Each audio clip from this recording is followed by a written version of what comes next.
Era junio de 2010 y el clima estaba muy tenso en Gualeguaychú.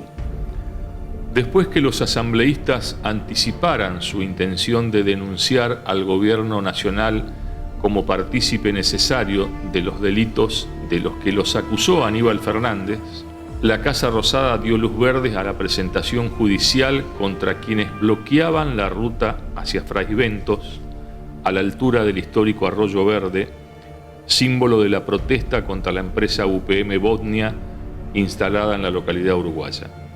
La propia jefa de Estado, Cristina Fernández de Kirchner, fue quien rubricó el decreto que habilitaba la denuncia contra los ambientalistas para llevarlos al levantamiento del corte que estaba instalado desde hacía más de 3 años. Un tiempo antes, el propio Néstor Kirchner había apoyado fervorosamente la lucha ambiental iniciada en 2003 en un acto nacional desarrollado en el Corsódromo de Gualeguaychú con la presencia de todos los gobernadores del país. Esto es causa nacional, dijo enérgicamente Néstor Kirchner.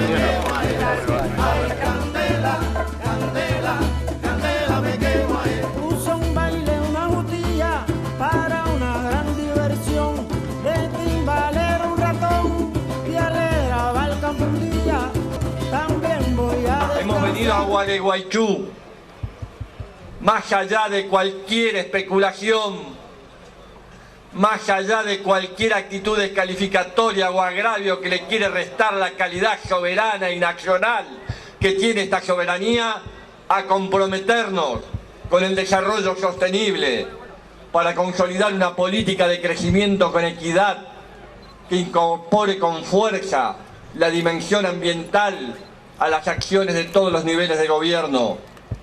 Hemos venido a Gualeguaychú a comprometernos a elevar los estándares actuales de cuidado de nuestro medio ambiente para que permanezca sano y saludable.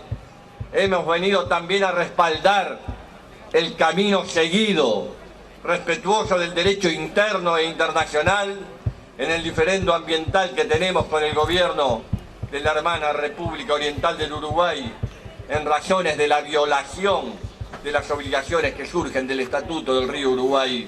Hemos venido a decir que no es una cuestión que atañe solo a la provincia de Entre Ríos o a la ciudad de Gualeguaychú. Esta es una cuestión ambiental que atañe a los pueblos uruguayo y argentino y que la República Argentina toda asume como un problema propio. Se ha construido una agenda común con muchísimos temas, algunos de los cuales se van a firmar acuerdos hoy, y seguramente, como lo indicaba el presidente del Uruguay, uno de los que más va a interesar, obviamente, es precisamente la resolución de lo que fue el motivo de conflicto durante estos 4 años y la aplicación, en definitiva, del fallo de Botnia, pero fundamentalmente lo que es el mensaje del cuidado del medio ambiente, de la totalidad del río Uruguay, en todo a lo que hace la frontera compartida entre Uruguay y Argentina. El 9 de junio de 2010, el Gobierno Nacional decidió enviar a personal de Gendarmería Nacional para que levantara el corte de Gualeguaychú, luego de que el juez federal de Concepción del Uruguay, Gustavo Pimentel, dictaminara que había que garantizar la libre circulación en la ruta hacia Uruguay, bloqueada por los asambleístas. El ministro de Justicia, Julio Alac, dijo que el gobierno nacional iba a hacer cumplir la ley a través de las fuerzas de seguridad federales dentro del marco del Estado de Derecho. La orden del magistrado es clara y contundente. No hay más espacio para mantener la ruta cortada, dijo el ministro Alac. Realmente el levantamiento del corte fue un tema tremendo para las discusiones dentro del seno de la Asamblea. Si bien el primer planteo del gobierno fue denos la posibilidad de negociar. Nosotros con el corte no podemos negociar, no podemos dialogar, no podemos... Bueno, la Asamblea dentro de todo se puso de acuerdo con muchos debates y demás, pero se aceptó el levantamiento transitorio del corte para ver si había una respuesta de salida a este conflicto. Conclusión, en muy poquito tiempo nos dimos cuenta que esto no era, digamos, ningún trigo limpio, entonces se volvió al corte. En ese corte sí, empieza el debate dentro de la Asamblea. Corte sí, corte no. Ojo, la interpretación la hace cada uno de nosotros, los asambleístas que vivieron esa época.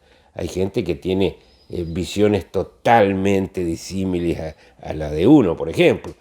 Entonces, bueno, ¿qué es lo que empezamos a notar? Un grupo de gente aferrada al corte, con una garra impresionante, contra viento y marea y lluvias heladas y 38 grados de calor, al costado de la ruta, cortando. Con todo eso lo que significaba el desgaste, más la crítica que siempre salía a alguien que mandaban de que le habían querido cobrar, que lo habían querido chantajear. Todas las secuencias de esta lucha, primero que empezara a echar humo, y después empezaran a producir a gran escala, y muchos hechos más hicieron que la gente se fuera desinflando. Llegó un punto que eran 3, 4 personas en el corte. Sobre todo iban muchas mujeres, las más aguerridas, las mujeres, peleando por este corte que era fundamental para que la lucha nuestra permaneciera en el tapete. Y bueno, llegó un momento que fueron hasta agredidas las mujeres, sabiendo que la gente sabía y los camioneros sabían que había 4 o 5 mujeres, fueron agredidas, fueron empujadas, y eso hizo de que se reviera un poco la situación y se empezara a definir, bueno, a ver, ¿quién está en el corte? Porque lo más fácil era decir, no, el corte hay que seguirlo a muerte, acá no van a pasar. Pero vos no vas al corte. ¿Cómo? Sí, es importantísimo. Pero vos participás en el corte. No, yo no puedo porque yo esto... Porque... Todos tenían un pretexto y hay que cortar y vayan. Entonces había algunos que íbamos sábado y domingo, pero había que aguantarlo las 24 horas, los 365 días del año, con presiones de todos lados, porque había presiones de los transportistas, de los camioneros, pero también presiones del propio gobierno que indirectamente nos mandaba a empujar. Por otro lado, la gendarmería misma que estaba, yo me acordaba cuando se hablaba del espionaje, estábamos con espías dentro del movimiento, se sabía, había carpetas con la cara y la foto y el prontuario de cada uno de nosotros, que era lo que hacíamos, los teléfonos teníamos intervenidos y demás. Entonces, todo eso fue desgastando este movimiento y, vuelvo a repetirte, creo de que era lo que ellos apuntaban, que siempre decimos, no nos van a cansar. Sí, nos cansaron, nos agotaron, hasta que llegó un momento que en la gran asamblea se votó, y realmente ganó el levantamiento del corte por muy pocos votos. La verdad, para la cantidad de gente que participaba en la asamblea, por muy pocos votos, una votación viciada de muchas cosas. Fue gente a votar que la invitaron a ir a votar para que siga y nunca había empezado el corte. No sabían dónde quedaba Arroyo Verde. Días antes de que se levantara el corte, había muchas presiones por parte de Cancillería, estaba por asumir Mujica en esos días y venían presionando para que pudiera asumir sin la ruta cortada, ¿no es cierto? Porque teníamos un corte que llevaba más de 3 años y medio ya. Creo que uno de los detonantes o una de las presiones más fuertes que hubo fue la denuncia una denuncia penal que se interpuso en junio, los primeros días de junio, ante el Juzgado Federal de Concepción del Uruguay. En ese momento estaba el juez Pimentel, que estaba a cargo, y fue interpuesta por Aníbal Fernández junto con Julio Lal, que en ese momento estaba a cargo de la parte de justicia a nivel nación, y hicieron abrir el juzgado a las 10 de la noche para presentar una denuncia, en que un dato curioso era que el abogado que se presentó no tenía en ese momento poder. Tanto fue el apuro para interponer la denuncia que ni siquiera la tuvieron que ratificar días después, acompañando poder que acreditaba la personería del abogado. Creo que fue un punto de inflexión porque realmente metió una presión muy grande en esta comunidad que venía luchando hace tantos años, todos ciudadanos honestos, comerciantes, amas de casas, y de pronto sentirse como denunciados penalmente, como que éramos delincuentes, realmente fue una situación muy, muy fuerte, ¿no es cierto? En realidad fueron años complicados, es decir, el corte fue una herramienta para llamar la atención y para que muchos se dieran cuenta del reclamo de Gualeguaychú, y fue muy importante.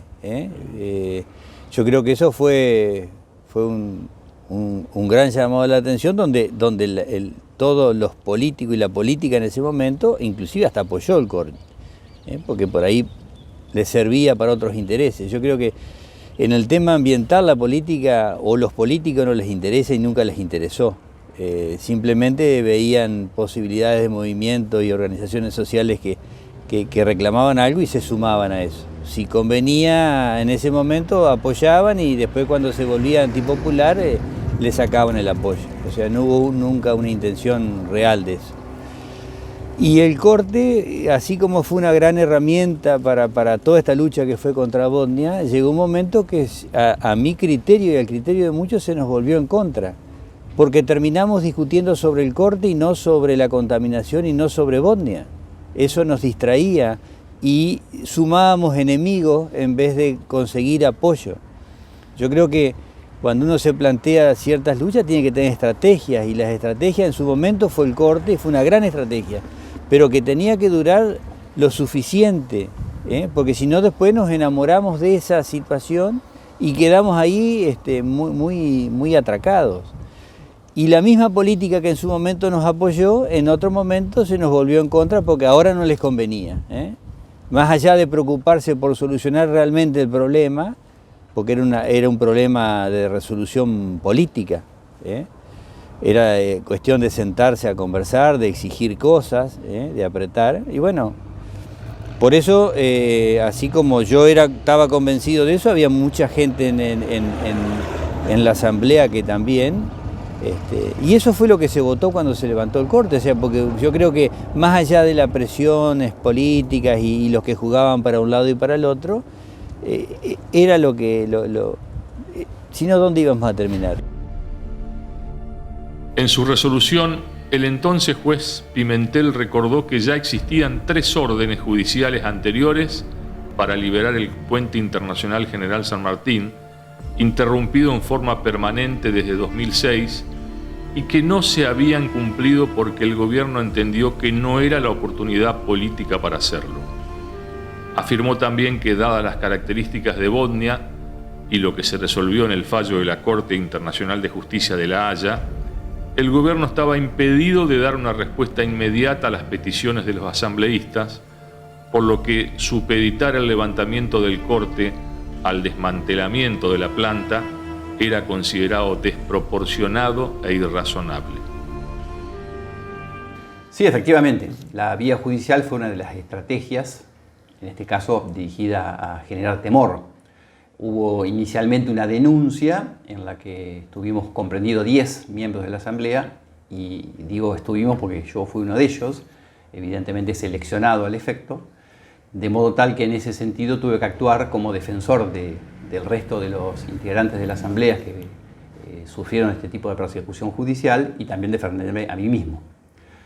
Por un lado, hubo una causa en la que la denuncia comprendía 18 delitos, realmente una barbaridad, luego terminaron subsumidos en uno solo, y esto llevó un trámite que comenzó en el Juzgado Federal de Concepción del Uruguay, siguió en la Cámara Federal de Paraná y finalizó en los tribunales de Comodoro Pi, en Retiro, en Buenos Aires. Es decir, llegamos a la máxima instancia penal federal del país.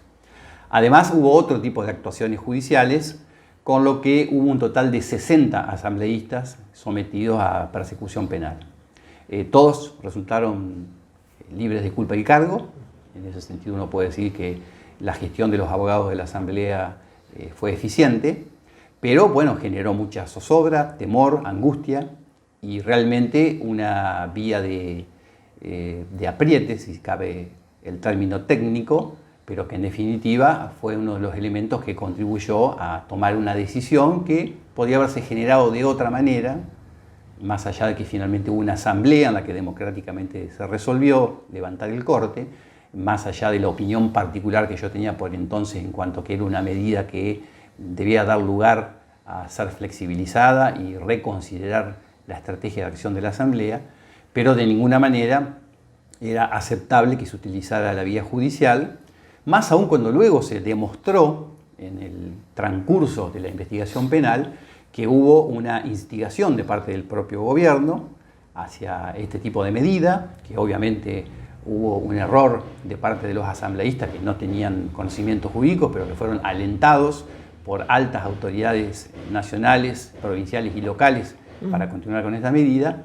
Y en definitiva esto es lo que la justicia reflejó en sus decisiones y por eso no prosperó ninguna de estas causas. Pero obviamente pasó mucho tiempo durante el cual había en cada uno de los asambleístas que eran llamados a declarar un temor, inseguridad y pesar por lo que le podía pasar. Después de tantos años de lucha, la verdad fueron cosas muy difíciles de explicar y de poder resumirla, porque se vivieron momentos dentro de la ciudad con gente que estaba en un acuerdo de levantar el corte y con gente que decía que levantar el corte era como matar la lucha, perder la causa, perder todo. Entonces esa fue la parte que por ahí familiar o socialmente en la ciudad más me tocó sufrir y me dolía personalmente, es decir, había que acostumbrarse a aceptar gente que te criticaba con mucha dureza y gente que estaba de acuerdo con que esto había que modificar la condición de la lucha, que eran muchos años y que había gente muy desconforme con cómo se estaba llevando adelante la lucha. Bueno, hubo que digerir todo ese rato. Y después había otra que era la parte presión política. Es decir, había canales de televisión, tengo algunos ejemplos, algunos recuerdos cuando en 2 oportunidades participé en el programa de TN Juego Limpio con Nelson Castro, invitado como asambleísta, y las presiones del poder político, digamos, de las causas judiciales que nos armaron. De hecho, me tocó vivir una apartada de las causas que aquella vez Aníbal Fernández encausó a varios asambleístas juntos, que fue por las declaraciones que hice dentro de ese programa en TN sobre una apreciación sobre la causa y lo que era el fallo del acuerdo de Anchorena. Así que bueno, momentos difíciles. Y todavía hoy, cuando me pongo a acordarme o recordarme de esos momentos, no se los deseo a nadie. No era nuestro estilo de vida, no eran nuestros principios, pero era lo que nos tocó. Sí, nosotros, incluso por el tanto tiempo de tanta continuidad ahí, conocíamos gente del arma, de la fuerza, sobre todo de gendarmería. Bueno, entre mate y mate eso se contaba. Había gente que estaba para sacar fotos de gendarmería. Había gente de la policía, de investigaciones de Gualeguaychú. O sea, se sabía absolutamente todo. Y la intervención de los teléfonos lo comprobamos porque había cosas que se sabían antes de tomábamos la decisión de ir y juntarnos a las 2 de la tarde y a las 1:30 ya estaban gente de los servicios instalada en determinados lugares, ¿no? Eso fue comprobado, fue visto. Entonces, y por ahí sabíamos perfectamente que era una cuestión en muchos aspectos politizada. Había grupos que sabían que la asamblea era un movimiento muy grande. Entonces, bueno, ahí está digamos, el quid de la cuestión. Vamos a sumarnos para tener un gran caudal que nos apoya porque estamos apoyando la Asamblea. Desde la Asamblea Ambiental y Ciudadana de Gualeguaychú afirmaron por esos días que el bloqueo de la Ruta 136 estaba más firme que nunca y dispuestos a afrontar un nuevo planteo de desalojo por parte de la justicia. Pero la embestida del gobierno nacional era muy fuerte y no eran pocos los asambleístas apuntados en la querella presentada por el Estado argentino, con nombre y apellido, según fueron notificados personalmente cada uno de ellos por personal de Gendarmería Nacional. Sí, bueno, había acciones intentando dividir a la Asamblea que nunca prosperaron, generar enfrentamientos entre los propios vecinos de Gualeguaychú que tampoco tuvieron éxito, gestiones de tipo política que eran conversaciones que se venían llevando a cabo y creo que hubiese sido ese el camino y lamentablemente se tomó esta medida de índole judicial. Tengan presente que vino de Buenos Aires en un viaje relámpago por vía aérea quien era por entonces Procurador General del Tesoro, es decir, el abogado del Estado, que fue quien presentó de manera personal la denuncia. Como digo, muy mal fundada y peor enfocada desde el punto de vista técnico. Y que nos hayan imputado inicialmente, o mejor dicho, denunciado 18 delitos, indica la actitud deliberada de generar miedo. Y por eso la actuación nuestra en cuanto a dejar las cosas en su lugar y realizar una defensa que sentó precedentes.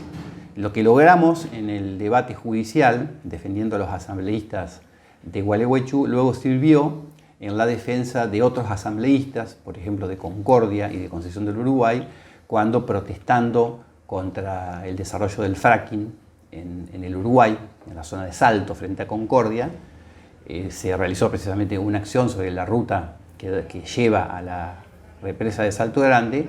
Fueron detenidos por la Gendarmería y sometidos también a un proceso penal federal.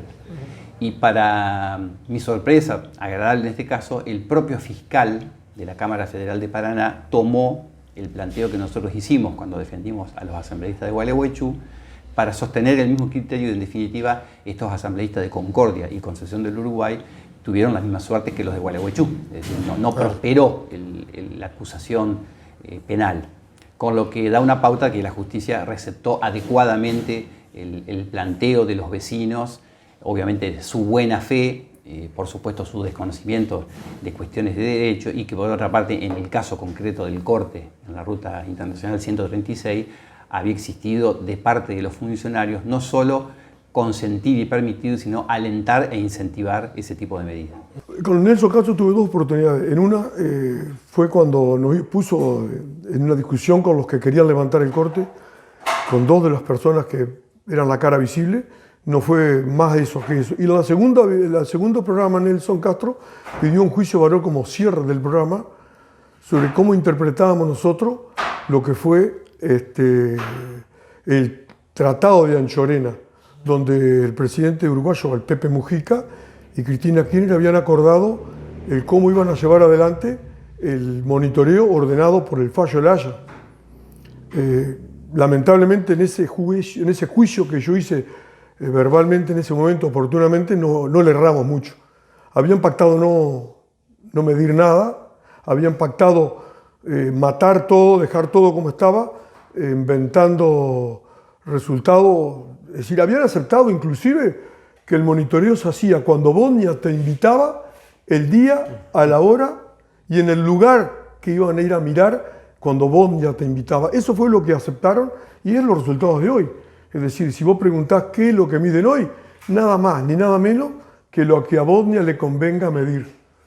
Y bueno, y por esa razón y por ese, digamos, evidentemente ya ha transcurrido tantos años, la historia me está dando la razón, o nos está dando la razón, dije que habían pactado incumplir el fallo de La Haya, habían pactado violar la soberanía argentina porque lo que hacía Bodnia era contaminar un río transfronterizo y si no lo iban a medir y no iban a poder probar quién era el que estaba generando contaminación de ese lado, era violar la soberanía argentina. Por lo tanto, en ese momento dije, la historia jugará a la presidente Cristina Fernández de Kirchner como traidora nacional. y a partir de ahí se me vino una avalancha de causas judiciales a las que tuve que llevar con abogados de la Asamblea. En este caso, el que me patrocinó personalmente fue Osvaldo Fernández, pero participaron también Andrés Obredo, participó Luis Leizan. Fue un equipo de abogados, creo que estuvo Ana Angelini, Víctor Rebocio, armaron un prototipo de defensa en función de las causas que me habían implementado. Y bueno, después de 2 años y medio de juicio, la justicia falló a favor, dijo que no había cometido delito y que se librara mi buen nombre y honor. Así que fue un momento muy desagradable. Claro, era importante para él el tener, digamos, abiertas las rutas, porque en realidad, a ver, el corte de ruta fue una lucha muy buena, una medida, una herramienta muy buena, pero llegó un punto en que a lo único que perjudicaba era a los ciudadanos uruguayos y al gobierno uruguayo. A UPM no le afectaba para nada, porque sabemos que hasta el día de hoy, con la complicidad del gobierno uruguayo, UPM se sigue expandiendo, ¿no es cierto? No deja mucha plata en el Uruguay, porque realmente las ganancias que quedan en el Uruguay de toda esta empresa son prácticamente nulas, pero tiene todo el apoyo político. Y el corte se había convertido en una herramienta que no estaba dando sus frutos, era más perjudicial para el gobierno uruguayo y para los ciudadanos que para otra cosa. Entonces Mujica lo que quería era asumir sin ese corte que los afectaba a ellos, ¿no es cierto? No sé si en ese momento fue una buena decisión levantarlo o no, pero estaba un poco agotada como herramienta, no estaba rindiendo los frutos necesarios. O sea, por más que estábamos con la ruta cortada, el tema no se solucionaba. Creo que fue una lucha que rindió sus frutos, porque en vez de instalarse 3 pasteras, como venían inicialmente, se instaló una sola. Lamentablemente, porque hoy por hoy sigue contaminando. Todos sabemos en qué estado está el río Uruguay. Todos sabemos cómo está el agua en Ñandubaizal, llena de algas en el verano. No sé, hoy en invierno no la he visto. Y el balneario Las Cañas prácticamente ha quedado arruinado. Si bien lo siguen usando los uruguayos, realmente la pureza de sus aguas ya no es la misma, ¿no es cierto? Lo que pasa es que estábamos realmente, después de estudiar el tema, estábamos realmente convencidos, y estamos realmente convencidos, que esto hace mucho daño a la biota, digamos, en general, al medio ambiente, a las personas, al futuro económico de la región y a la salud fundamentalmente. Esto sabemos que a la larga va a podrirlo, por decirlo claramente, al río Uruguay, y en la medida que le agreguen más pasteras, como los que están en vista, más va a estar el deterioro, sin hablar de todo lo que viene por el río Uruguay, del lado de Brasil, de lo que viene por el lado de las poblaciones ribereñas, con fluentes cloacales, industriales y demás. Todo eso se suma y sabemos que si no actuamos, esto va a ser terrible. Quizá uno, como ya bastante blanqueado en cana, no lo llegue a ver. Pero ustedes, los jóvenes, y los hijos de ustedes, van a sufrir en forma tremenda, tremenda. Y todos, a su vez, jóvenes y viejos, hoy en día, están percibiendo una contaminación atmosférica que hasta el día de hoy no hemos logrado que la midan. Cuando empezamos a chequear, supimos y descubrimos y lo confirmamos que el punto de chequeo de la contaminación atmosférica estaba en Ñandubaizal, la playa de enfrente, distante 11 kilómetros, en un punto neutro para la contaminación atmosférica. Todos los vientos y toda la capa de contaminación iba para el lado de Costa Uruguay Sur, al lado de las pesquerías. Bueno, con ese tema confirmado por la Comisión de Energía Atómica y confirmado por un montón de instituciones científicas, se detecta que el punto de más contaminación, más concentración de contaminación es la Costa Uruguay Sur. Muy bien, ¿qué se hizo? Se puso de acuerdo con todo el mundo, con el gobierno, que se iban a poner los sensores famosos para detectar la contaminación atmosférica. Hasta el día de hoy seguimos esperando. Nos han mentido tantas veces, nos han cambiado las figuritas tantas veces, que uno realmente por ahí se deprime porque dice, ¿cuánto tiempo vamos a tener que seguir en esto? Hay que usar otros métodos y la fuerza mengua con los años. Los asambleístas fueron denunciados penal y civilmente ante el Juzgado Federal de Concepción del Uruguay. La denuncia de la Casa Rosada incluía 18 delitos, entre ellos homicidio culposo, amenazas agravadas, daños a bienes públicos, intimidación pública, apología del delito, atentado contra el orden constitucional y la vida democrática, sedición y resistencia a la autoridad. O sea, delitos con penas que iban hasta los 15 años de prisión efectiva. Significativamente, el mismo gobierno que poco tiempo atrás los calificaba como ejemplo de lucha por los derechos colectivos, pasó a considerarlos sediciosos y delincuentes a quienes cortaban la ruta en Arroyo Verde. Y del levantamiento lo que recuerdo es que fue una medida que se prolongó por mucho tiempo, en el cual cada vez había menos fuerza de la ciudadanía y los gobiernos ya habían pactado entre ellos una serie de cosas, entonces era necesario. Nos llevaban comentarios de que los camioneros no aguantaban más, que estaban por cortar en el mismo Uruguay, acá en la Argentina, porque la verdad para ellos fue una pesadilla. Fue una pesadilla para todos porque no es nada lindo eso que ocurrió. Pero llegó un momento que por cansancio y porque ya prácticamente no había ningún tipo de apoyo, decidimos en una asamblea bastante complicada acá a la vuelta del Club Frigorífico levantar esa acción y vos fijate que de asambleas de 6.000, 7.000 personas ese día hubo 300, o sea que eso te da una idea de que ya había un desgaste muy grande. No, las presiones de siempre la misma gente, inclusive había un grupo de ciudadanos de Gualeguaychú con todo el derecho del mundo que habían iniciado causas judiciales y otra serie de presiones más que hacían que la gente tuviera miedo y realmente tenía que tener miedo porque estábamos al filo ya de lo que era legal, ya era prácticamente ilegal todo, siempre fue ilegal. Pero nosotros interpretábamos que el derecho a la vida estaba por encima de todos los otros derechos, entonces continuamos con esas medidas, que lo único que hacían era mostrar al mundo de que había algo que estaba ocurriendo y que debía dejar de ocurrir. El tiempo nos ha dado la razón. El tiempo, a pesar de que algunos opinen de que el gobierno uruguayo es una maravilla, se han dado cuenta de que no es tan maravilla, que tiene un lineamiento que lo siguen a pesar de ser de diferente color partidario.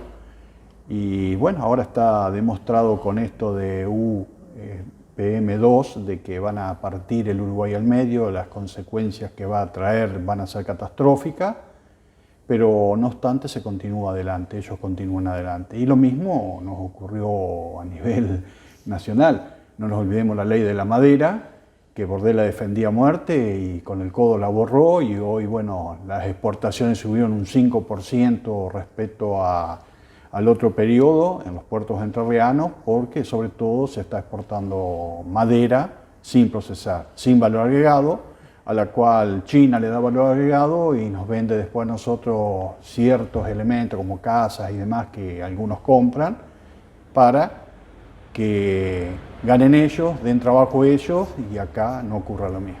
Había muchos que jugaban intereses políticos, entonces por ahí sufrían más presión que otros.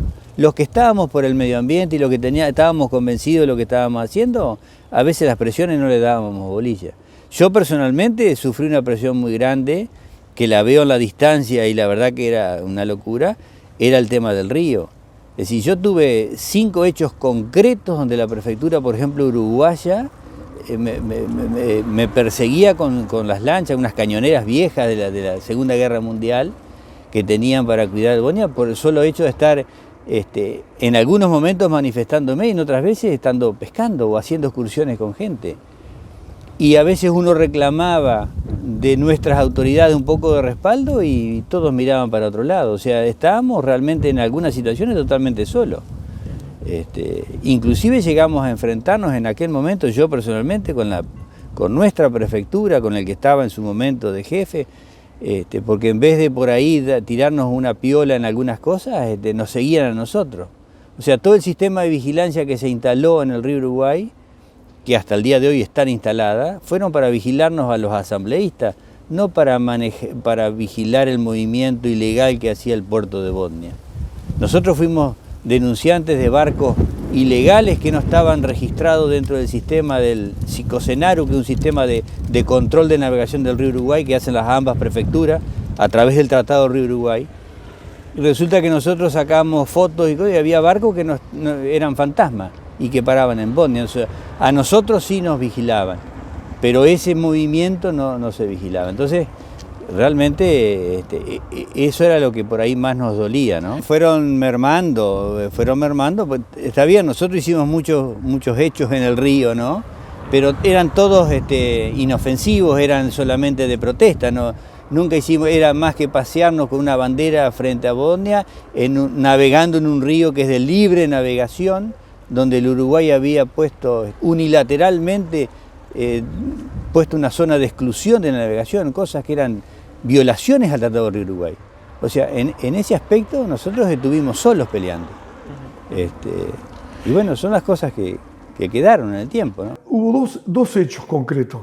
Cuando salí del canal TN, me llaman por teléfono muchísimo, porque teníamos el teléfono apagado dentro del canal. Me llama una señora que dice estar trabajando en la Quinta de Olivo. Y dice que los reproches y las ofensas hacia mis declaraciones, desde las más altas autoridades, dice, la verdad, dice, vas a tener problemas. Dice, porque te gritaban en voz alta cosas de tu persona, por lo que habías declarado de traición a la patria. Bueno, le comenté a los compañeros del programa que tuvimos, que era Juan Veronesi y Oscar Vargas, lo que me habían dicho por el teléfono en ese momento. Cuando llegamos acá, ellos me dejaron acá en la puerta, había un señor delgado de civil, 3 de la mañana, 2:30, en una bicicleta, estacionado frente a mi casa. Cuando me dejan ellos, le pregunto qué precisaba. Él casi me intervino en ese momento y me dijo, él lo que estaba haciendo. Me dice, te vengo a avisar, dice, que te van a hacer una causa federal. Lo miré porque no tenía nada, 2:30, 3 de la mañana, ¿qué me estaba diciendo esta persona que no conozco? Un hombre de unos 30 años sería, de civil. Me dice, yo pertenezco a la Fuerza Federal de Prefectura y sé que se te va a introducir, así que dice, anda pensando que tenés que armar una defensa.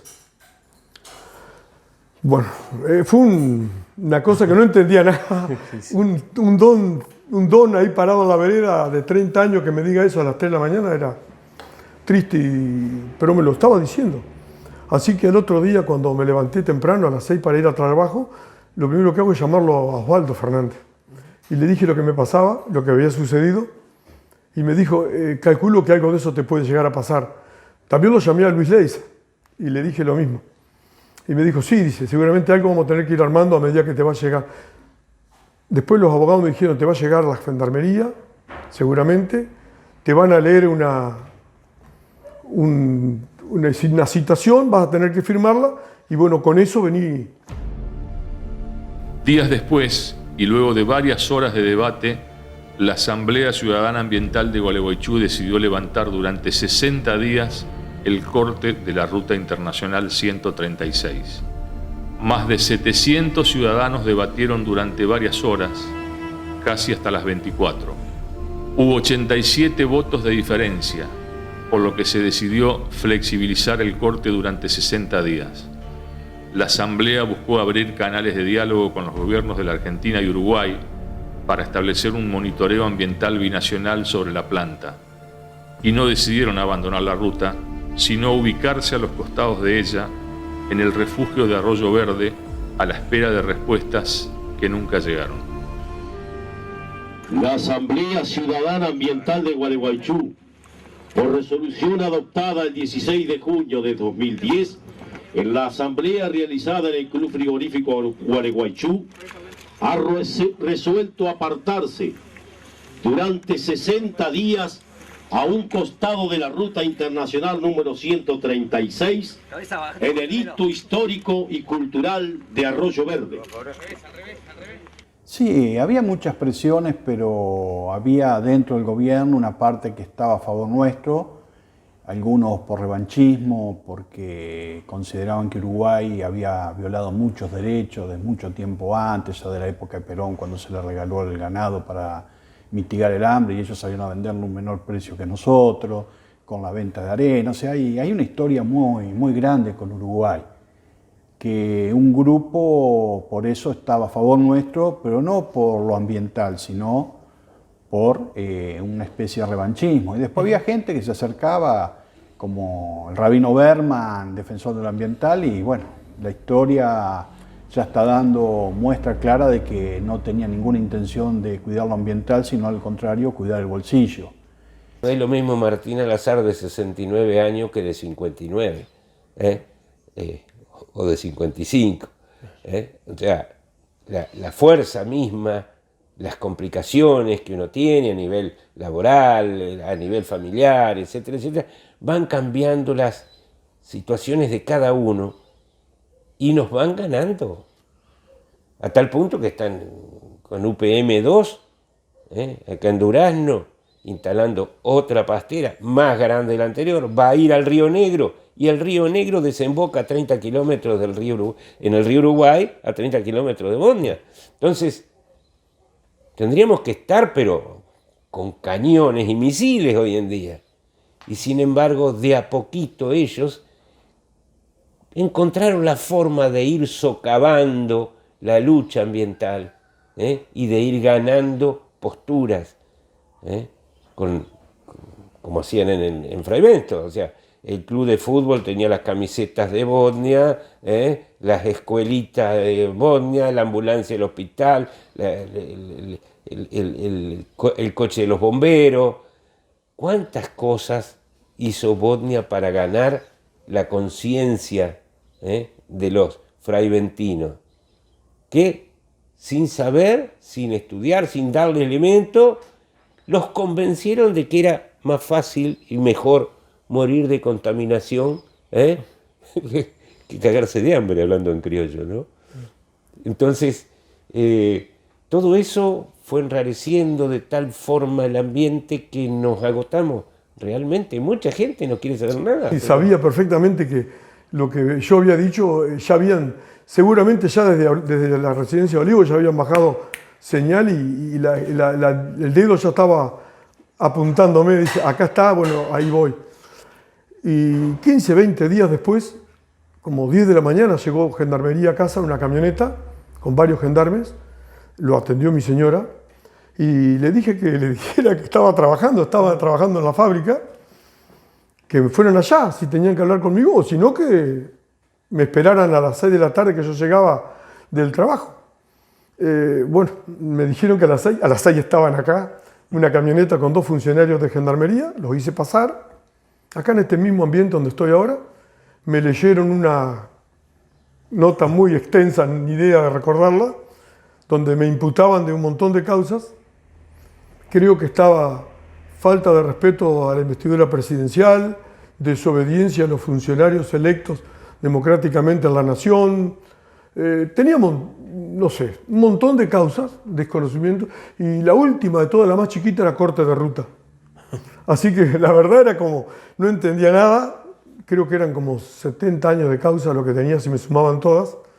Así que bueno, el abogado, gracias a Dios, me brindaban tranquilidad, pero había que ir a un juez. Pero sí, porque si no hubiese sido peor y se caía, porque además la realidad de que los más duros en su momento del corte desaparecieron de esta lucha.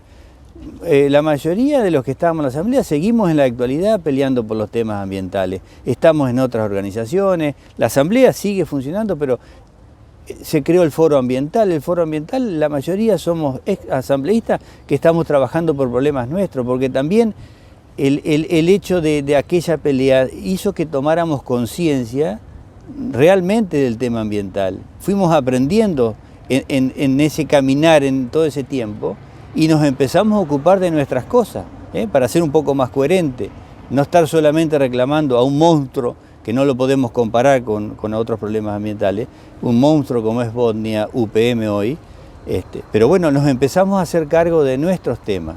Y yo digo, eso demuestra que medianamente éramos coherentes o somos coherentes en el tema ambiental. La mayoría de los que eran muy duros han desaparecido de esta pelea contra el medio ambiente. Entonces, yo creo que estuvo acertado, porque tampoco tenía que decir, cada vez iba a poner más duro, nos iban a sacar, porque había perdido también el corte, ese respaldo de la gente que también ya molestaba el corte, y no servía, nos quedamos discutiendo del corte, ya no servía. Salvo que hubiésemos tenido una fuerza descomunal como para decir, bueno, bancar la parada, y no la teníamos. Los asambleístas sintieron las presiones del gobierno nacional, como nunca les había pasado en más de 3 años de lucha permanente en ese mismo lugar. También sintieron el cansancio y la impotencia ante las promesas incumplidas desde el gobierno nacional y la apatía del gobierno uruguayo, que poco le importó el grito de Gualeguaychú. Ya era previsible el desgaste. Es más, vos tenés un montón de amigos, un montón de gente, qué sé yo, y la discusión era permanente, llegó un momento que esa discusión hacían de que vos te enemistaras con uno por otro. A veces uno discute razonablemente y honorablemente, no llegás a ninguna conclusión, cada uno expone lo suyo y buenas noches, todos amigos como siempre. Pero había gente que realmente se ofendía, pero mal, y que llegamos a no saludarnos más, a no querernos más, a no visitarnos más por la cuestión de las pasteras. Realmente algo que lesionó mucho, mucho, mucho. Sin hablar de todos los amigos que teníamos en el Uruguay y que teníamos sobre todo en Fray Bento, Mercedes, y familiares que teníamos y que tenemos, que se ha alejado esa situación porque no se ha comprendido la real dimensión de la cosa. No se ha comprendido que uno honestamente quiere luchar por el bien de todos. No es por la Argentina, ni por Gualeguaychú, ni por el comercio, ni por La Plata.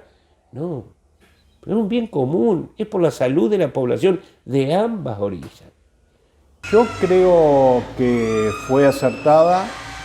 Lamentablemente la gente que tenía que continuar con las tratativas y demás no hicieron lo correcto, entonces hubo un miedo en la gente de continuar yendo, y de esa forma lo que podía haber sido la prolongación de la lucha a través de otro tipo de manifestaciones no se siguió, entonces se opacó por completo.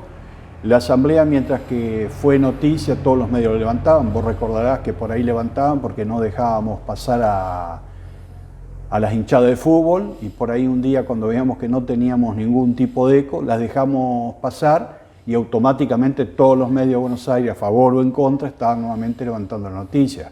Ocupamos, creo que durante varios años, las primeras páginas de los diarios o informativos, y de esa forma la lucha se mantuvo activa, o sea, fue muy ingenioso de nuestra parte.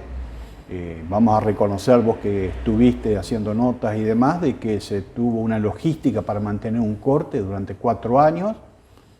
Del 3 de febrero que se arrancó, se paró y se volvió a arrancar de vuelta en noviembre, se mantuvo hasta el 2010, o sea, del 2006 te estoy hablando. Y esa logística implica gastos, gente, bueno, o sea, la asamblea tenía cómo hacerlo, tenía gente muy inteligente, gente que se cansaba y era reemplazada por otros que demostraban tener capacidad. Tuvimos reuniones de todo tipo, o sea, en Cancillería, en Presidencia, en la CARU, en varios lugares más. Bueno, y el hecho lo demuestra de que en su momento En la CARU había uno que había sido asambleísta, que nosotros criticábamos lo que ganaba, que era algo de $3.000, y cuando cambió el gobierno automáticamente pasaron a ganar $8.000 y después $12.000, más asesores. Entonces vos te das cuenta que la política es la que maneja todo y los corruptos son los que hicieron que nuestro movimiento fracasara, por así decirlo, pero mientras que duró y fue visto por todo el mundo como un ejemplo.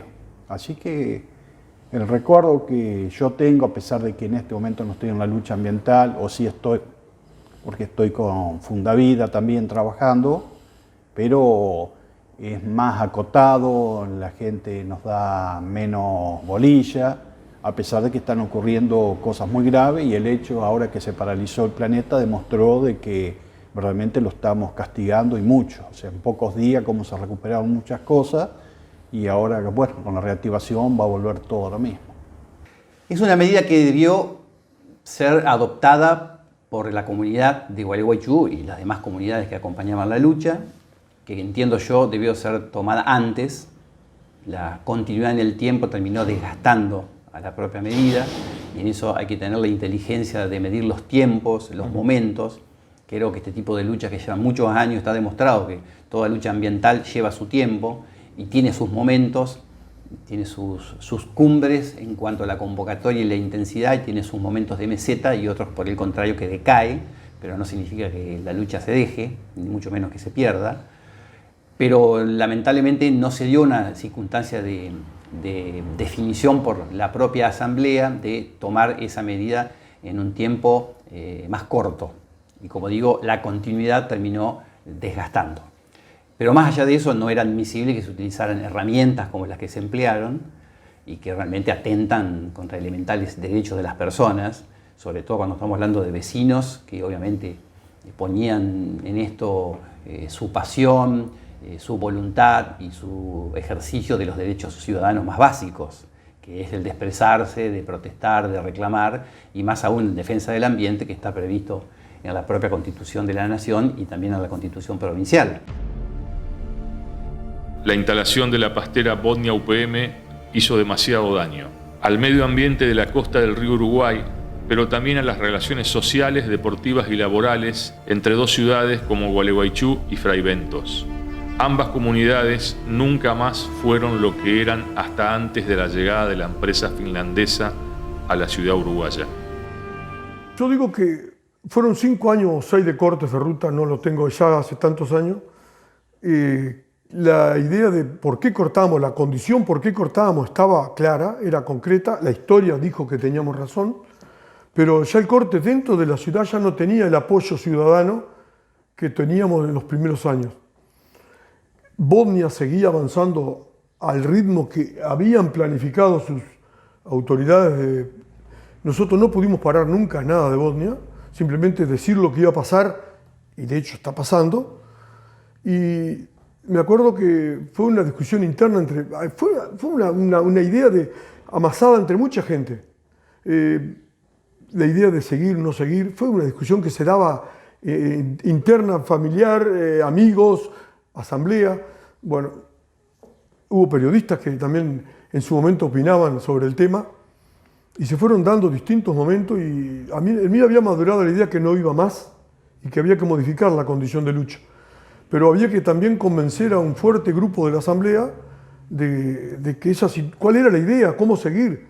Bueno, llegó un punto donde creo que era mitad y mitad, estaban a favor y otra mitad, era inconciliable, era algo imposible evitarlo, ponernos de acuerdo por consenso y bueno, fue decisión por mayoría, una durísima asamblea previa, y la más terminal fue la del Club Frigorífico, en la que me tocó coordinar, y no era manera de contar cuántos a favor y cuántos en contra. Y no sabría qué decirte cómo hubiera sido si que hubiera continuado el corte, porque fue bastante concomitante, o sea, fue muy, muy rápido, y las causas siguieron, fueron imputadas. En ese momento había una denuncia contra 10 personas, después se amplió, se llegó a imputar a unas 56 personas, que las causas tramitaron y siguieron su curso. Como no tenían mucho fundamento, no pudieron tampoco llegar a un procesamiento formal, ¿no es cierto? Pero sí, hubo una cuestión política por atrás de apaciguar el tema, de morigerarlo en alguna medida, ¿no es cierto? Se dispuso un monitoreo de una vez al mes con avisos previos y se incluyó al río Gualeguaychú en ese monitoreo, que no estaba ordenado por el Tribunal de la Haya. Así que realmente vino para atrás todo. O sea, lo que se había logrado ante un tribunal internacional se desarmó en un acuerdo político. Iba a terminar así.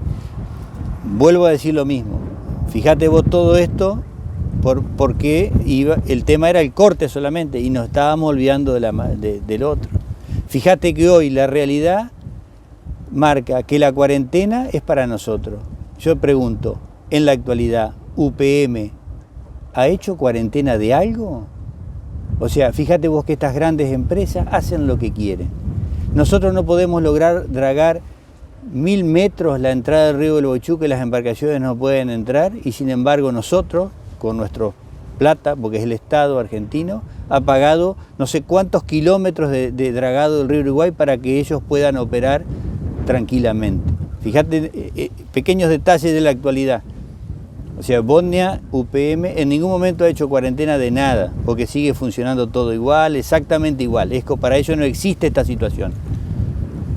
Entonces hay cosas que vos ves que es cuestión de decisiones políticas del que manda, y lamentablemente nosotros estamos lejos de eso. Lo que sucedió fue el fracaso de los referentes políticos de uno y otro país. Nunca se pusieron de acuerdo y jamás les importó demasiado, salvo honrosas excepciones, el costo que iba a existir en la región por el desembarco de la pastera Bodnia UPM. La historia recordará a un pueblo valiente que luchó por su medio ambiente y seguramente no olvidará a sus gobernantes que posaron para la escena, prometieron lo que nunca cumplieron y terminaron coaccionando a los pobladores para que levanten la protesta. Sí, a los mismos que años antes alentaron para que no cedieran en su lucha.